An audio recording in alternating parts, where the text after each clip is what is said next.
Well, hello everyone. Welcome to another video of Civilization 6. And what we're going to do today is... Okay, Sorry, I got the volume a little bit high on my headphones right now. I'm setting it down, and we are going to play a scenario Path to Nirvana. So this is the last scenario we have before Rise and Fall appears, which will appear, I think, next February. Anyway. In the meantime, I'm going to do this last scenario. I've done all of them on daily difficulty, so let's do this one. And you have a bunch of leaders, which are not really leaders, it's just a different civilization, basically. Small changes here and there. I gave a quick try to the scenario on Deity directly with Pala. And you have to finish first in the score to win, and I finished second. Only to China. So I'm going to play with China now. The thing is, China is way stronger than any of the other AIs in this scenario.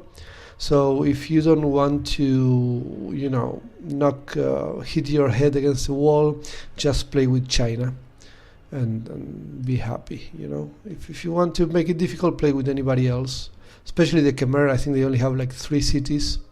These guys had 4 cities. Of course, I made some mistakes at the beginning of the game because it was my first attempt.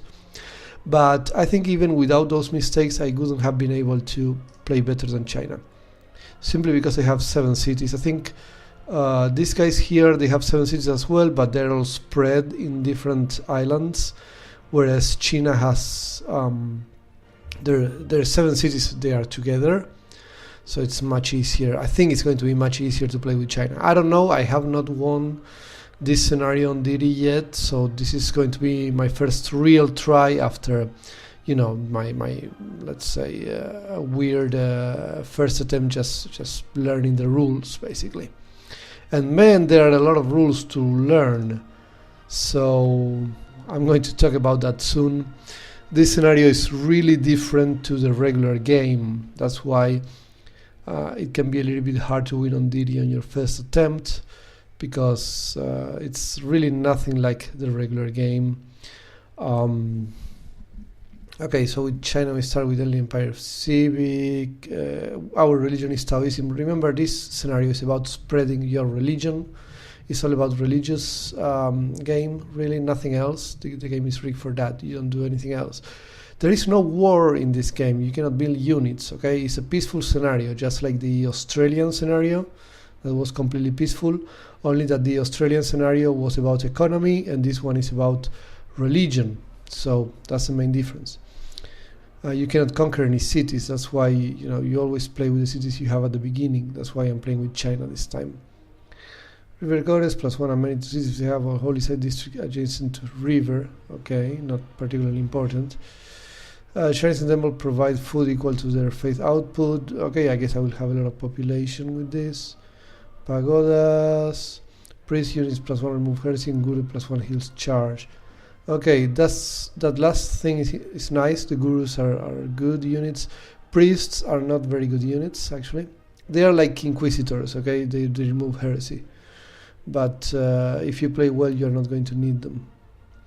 Monastic isolation, your religion's pressure never drops due to losses in theological combat. Oh, that's interesting. So you can be a little bit more, take more chances with the theological combat, because if you lose, you don't lose pressure. That's very nice. Let's begin our game then. And okay, so yeah, you are playing against all of these guys, right? And the criteria to win. Let's see here. You say no technology 3. You have a 6-3. No goal, no diplomacy, no tourism, no science. Cultural borders are fixed and features cannot be removed. Already units have 1 promotion, they can be trained. Only 1 city state user in bonus, adds regional yield, etc. And whenever you send an envoy to a city state, you add some religious pressure to that city state, which is interesting. Traders do not create roads though, so these are the roads we have, and that's all we are ever going to get. Followers of your religion, 1 point for every follower. Foreign cities, 20 points for all foreign cities following this religion. This actually means 20 points for each foreign city following your religion. Okay, it's not so clear, but that's what it means. And 1 point for every faith per turn. So right now we are already starting with 18 points. So here's the thing, on Deity the AI has so many bonuses that with 7 cities, 1, 2, 3, 4, 5, 6, 7, they create 7 holy sites, and they get like 400 or 500. If they are playing with China, they get like 500 faith per turn, and so it's very difficult to fight against that. At the end of the game, I remember here you have, if you show the details, right? Okay, so with China we start last, whatever. Okay, no, everybody starts at 0. But anyway, I was beating China with these guys. I was beating China by far on followers and on foreign cities. I had like 200 points advantage here, but they had like 300 point advantage on faith per turn. And I couldn't help that, because at that point I already had I had 4 cities with these guys. My 4 cities had holy sites, with shrines, with temples, and with the religious building of this religion. So I couldn't generate more faith per turn. Every city was building holy site projects, and that's it. I was getting all of my envoys have been sent to religious city states to give me more faith per turn. And I was running Theocracy, and I still was very far away from China in faith per turn, so that was a problem. And yeah, so apparently we don't start with any holy sites built. Okay, we have like one here in Shangan. Let's see. Okay, so maybe playing with China is not so easy. Okay, we have 2 holy sites. 1, 2. They are both of them next to rivers, which is good for China's unique bonus. And apparently that's it. Oh no, we have this one here. Okay, so we have 3 holy sites built and 4 holy sites that need to be built. Okay, one interesting thing here, let's show yield icons. One interesting thing here is that you cannot chop the forest. So a mistake I did on my first attempt was I built a couple of builders, and then it turned out I couldn't chop. So that was awful. Now here with China, it looks like builders will actually be more useful because we have a bunch of hills. So I was playing with this guy here, right? These were my 4 cities, and I didn't have so many hills without mines, so my builders were a little bit useless. I think this guy starts with 4 holy sites, though I don't remember building any. Like 1 here, yeah, 2 here for these 2 cities, and yeah, another 1 here. So you already have your 4 holy sites with this civilization, and with China you only have 3. But you have room to build another 4, which I'm going to do immediately. And then obviously if you play with the Khmer, you only have these 3 cities, so that's very tough. I imagine all of the holy sites are already built. Yeah, but still, though, only 3 cities. That's just painful. So I couldn't play. And then this guy, he has 7 cities, but as you can see, one of them is right here on an island. This city is also not great. This one is also, well, this one is a little bit better. But here you will be fighting against the Khmer, and then here you will be fighting against these guys. So this civilization, even though it has 7 cities, it's really not so great. This guy has 5 cities, so I guess they're fine. These people on Tibet. Indonesia has 5 cities over here. Not awesome cities, but you are isolated, so that makes the game a little bit easier. You can send your invasion against someone who is not ready for it, through the sea. Your invasion of holy people, of course, because there is no actual military units. And then with the Islamic civilization here, I don't remember the name of these guys. Ghaznavid Empire. Okay, so Ghaznavid Empire. So these guys, you have 4 cities, just like these guys. But I think it might be a little bit easier because they are isolated. You don't have anyone on the west annoying you on this map. And here you have only city-states. And these Tibetan guys, they are, you have all of these Himalayan mountains here, so you're only really fighting against these guys. When I was playing with these guys, my first attempt, I was playing against Islamic guys and these guys on the south, and these guys from Tibet were coming from this hole in the mountains, well, this valley, I guess, whatever, and even this guy here wasn't so far away either, so it was really difficult to play with this civilization on my first attempt. Still, I ended up second, so I'm not so disappointed by that. Anyway, I think it's going to be a lot easier with China, and if you don't want to play with China, I would recommend maybe these guys. These 5 cities here look really nice, and the mountains give you some defense. You're going to play against China, which is a little bit annoying, and against these guys here, but that's about it. On the north you only have city-states, and from the west you can't really be annoyed because of the mountains. If you have to be masochistic to play this with a Khmer, really. It's just, this looks super painful. I'm not going to try it at all.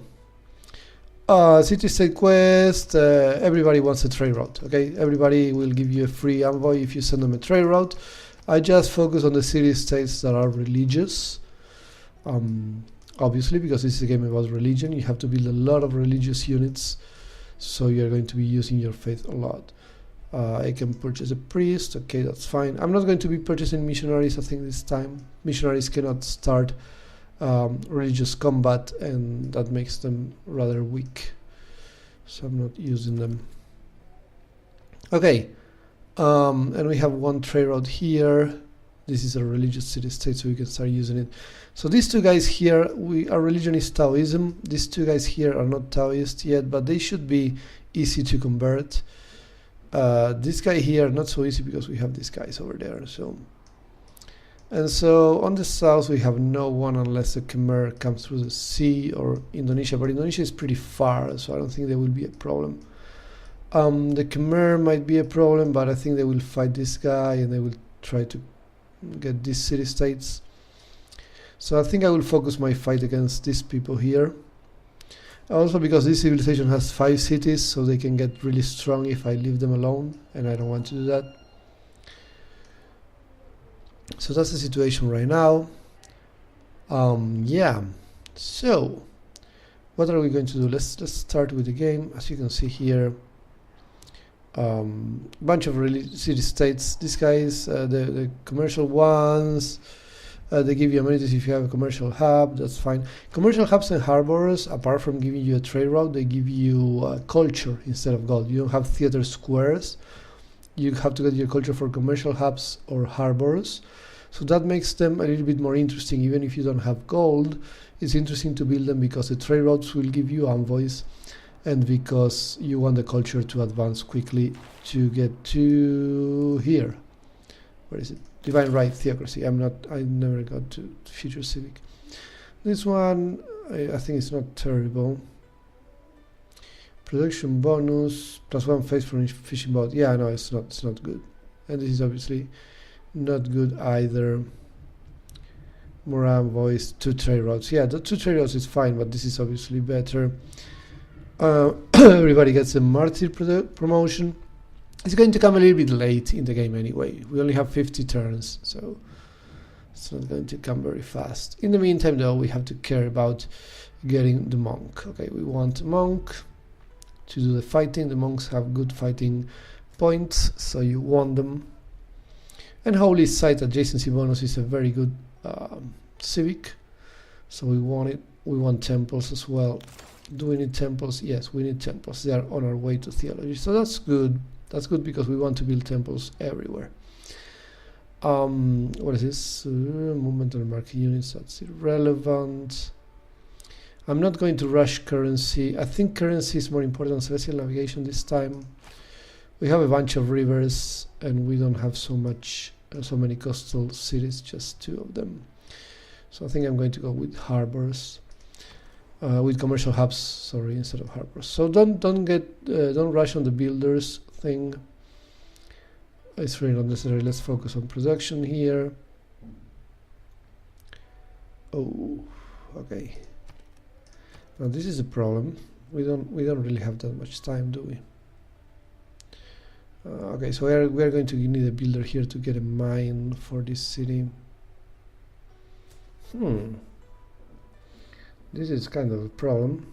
And I cannot purchase a watermill to give me +1 production immediately. Okay. So we're going to do this guy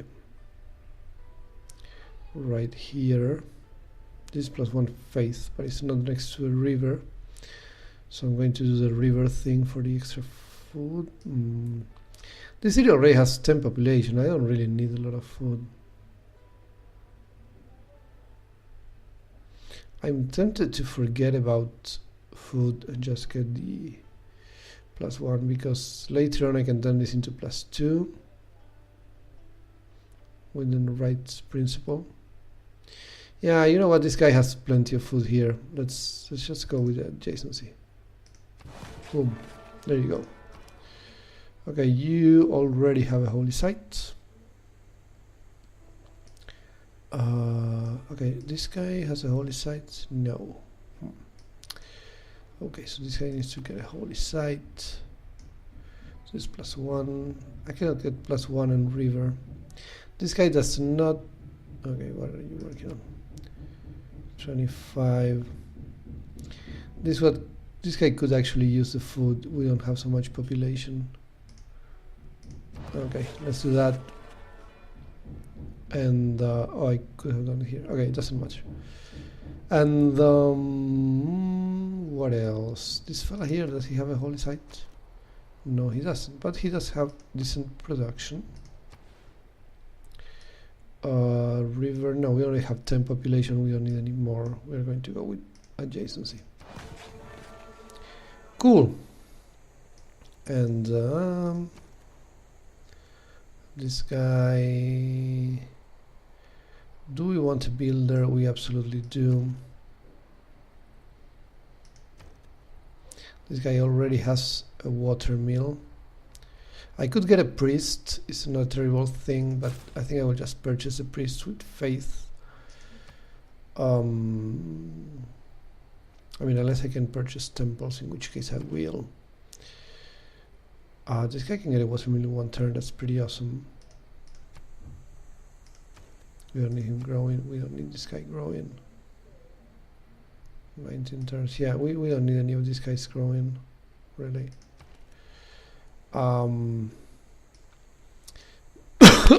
Sorry.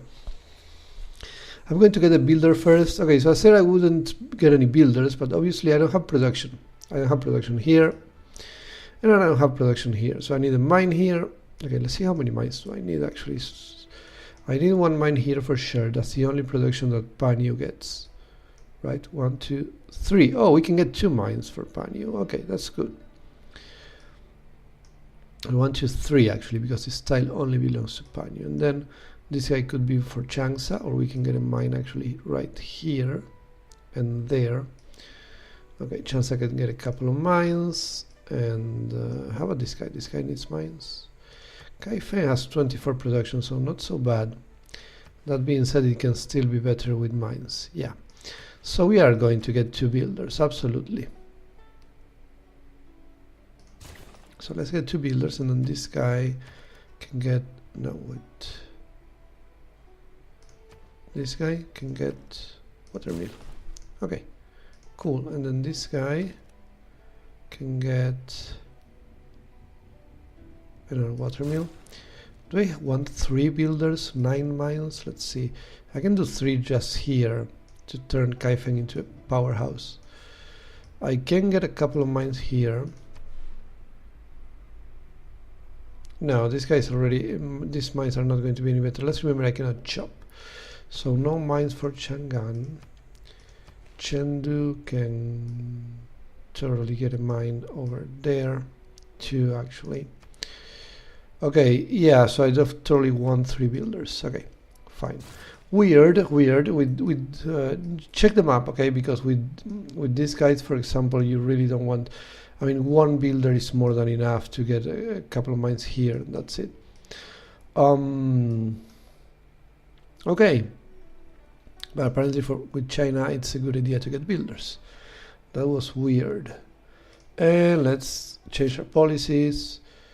+1 faith in all cities. With China, this means +7, so that's pretty awesome actually. We do not have any envoys, so we are not going to get this one. Actually we are, because no, it's the first envoy you sent. I think that the trade route thing is not going to help this, so let's do that. And production towards builders, I guess that makes sense right now. Cool, so we're going to get 2 guys in 1 turn, that's awesome. And we can change in 1 turn, which is good. You have to think every turn really here, especially at the beginning, because you only have 50 turns to win this stuff. So every turn really counts a lot. Okay, so that's fine, and we have trade routes, and we're going to go here, I think. Or do we have a religious city-state that we can fight for? Because I'm thinking now, okay, I cannot go to Turpan. I'm thinking that this one is going to be easy to get with our influence. And so, I mean, you're going to be seeing the religious map a lot in this game, because you're going to be moving a lot of religious units, but as you can see, we're already exerting some pressure, and it's going to be even more when we have all of our holy sites in place. And then we can just send maybe 1 missionary to, you know, to deal with that. So yeah, that's going to be easy. So is there another religious city-state somewhere? Okay, so not close enough, unless I move this guy. But I will have to move him a lot, and I would also lose 1 turn. Okay, from Panyu we could go to here. Sorry, it's going to be difficult to keep this city-state though. Anyway, let's go quickly. Let's go to Kaesong. I mean, it's going to be easy. Yeah. Yep, and we got 300 there, and so it's not saying how soon it will convert. Okay, doesn't matter. We will know soon enough. So we got an envoy, and that means a little bit of extra. An envoy gives us 2 faith in the capital, and we want to get here, obviously, +2 in every holy site district. We want to get there with as many city-states as possible. We will have 7 holy sites, so that's a big input to our faith per turn. I want to build a missionary right now. I think I'm going to get a priest. Okay, so we have these domestic trade routes. That's not going to be used right now. Okay, so temples. Temple in 2. Can I purchase temples? No, I cannot purchase temples with faith. You know what? I'm going to get the watermill first. Let's get the temple here. So this guy can totally improve his production. This guy, on the other hand, will work for someone else. Okay, that's fine.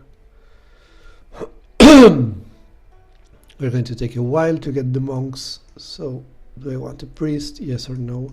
The priest could go here, start spreading. Actually, no, I think the priest cannot spread in foreign cities.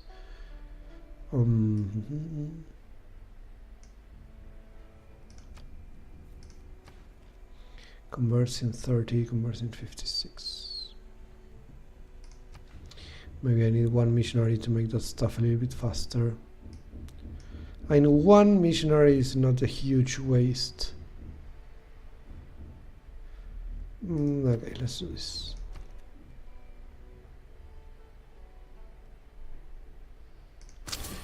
Yeah, 180. That's a little bit expensive for my personal taste, but okay.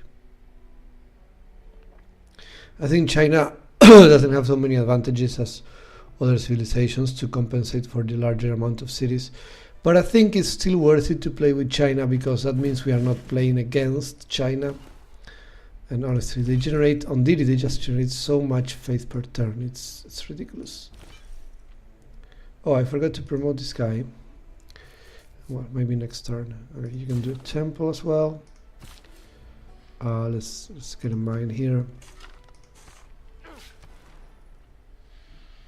Okay, cool. We're going to get another mine for that city. CIV is going to produce a lot.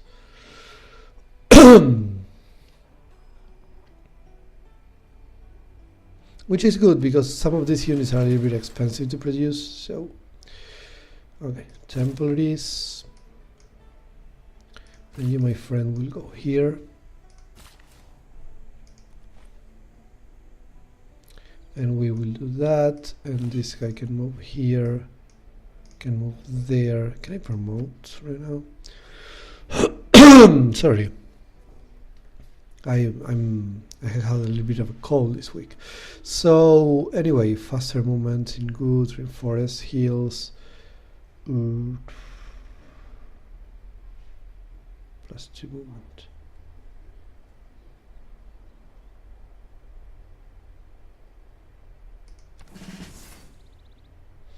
Okay, we're going to do that. I want to go to the promotion that gives me faith points if I convert the city for the first time, which should happen soon. Okay, goes here. And I think that's it for this turn. So how are we now in score?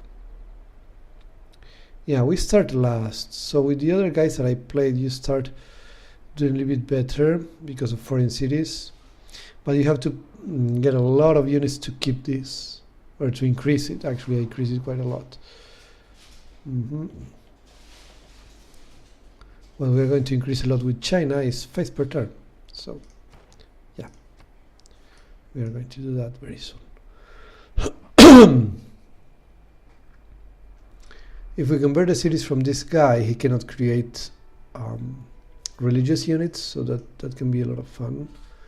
If you can stop the AI from creating more religious units. This is 5 cities, so it might be doable. It's even more doable if I do it with a Khmer. They only have 3, and then I can get all of these cities probably. Yeah, that might be a better idea actually. Fighting the Khmer down here, converting all their cities, and yeah. Okay, let's see what happens, because I think this guy is going to attack me anyway, so I will have to move units here, and I won't be able to choose, probably. This guy does not have a lot of production either. We would like to grow, but I guess this is more important.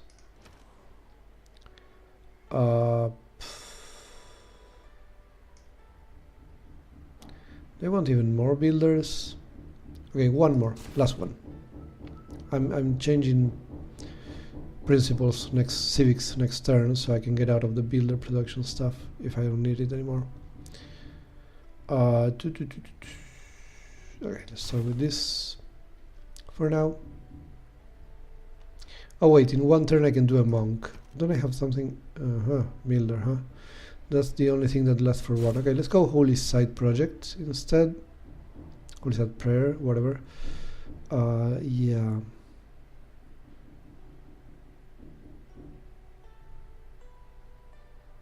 Yeah, let's do that. And here we're going to go with boom.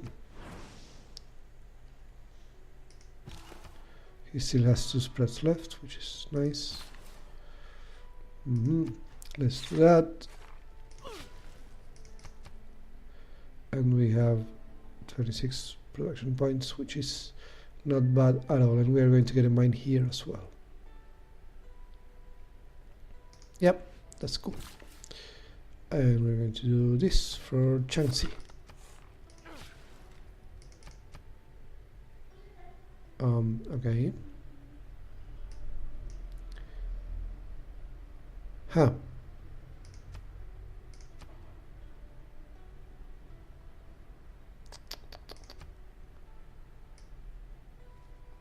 We need more population here.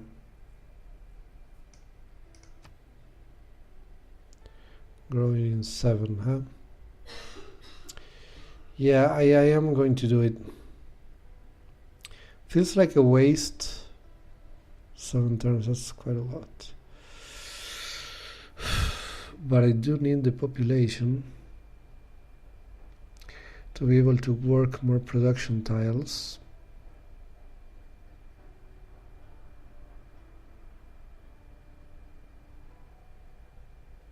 I mean, if I don't do that, what happens? We grow in 21, we get the holy site in 11. Okay, screw it. In 21 this tile will be useful. That's fine. That's not a terrible thing. This fella here needs to help Panyu, so we'll go in there. And that's all for the first video. I want to do these videos short. So that's going to be all for now. Next turn we will be able to produce monks, and we are going to start our offensive against our neighbors. See you guys later.